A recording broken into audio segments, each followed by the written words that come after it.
What's up guys? In this tutorial, I will show you how to fix the low volume problem you are facing on your Windows PC. This should be quite an easy tutorial. For more information, click on the first link in the description below.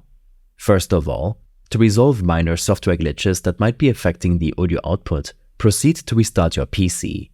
Make sure your audio output device is properly connected and that the correct device is selected.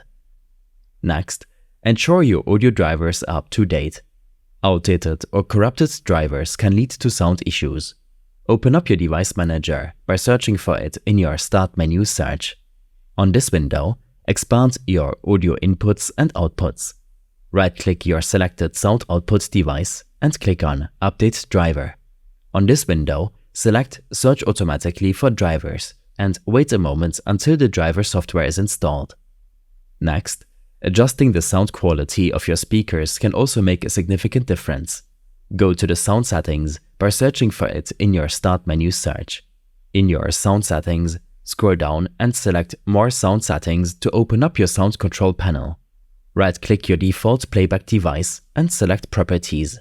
In the Advanced tab, experiment with different sound formats until you find the one that provides the best audio quality. The Windows Volume Mixer is a handy tool for managing audio settings for individual applications.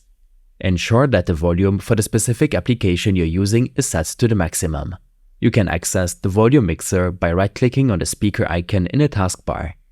Within the Volume Mixer, you can adjust the system volume, your output device, and a list of apps that are accessing your sound output device. Lastly, running the Playing Audio Troubleshooter can help identify and fix any sound issues. To do this, head back to your Windows settings. Under System, click on Troubleshoot. From here, select Other Troubleshooters. Choose Playing Audio and run the troubleshooter. This will take a moment to identify and fix common sound output problems on your PC. These steps and more information will be available in my extensive guide linked in the description below. I hope this helped you out. Leave a comment if you have any questions and see you in the next one.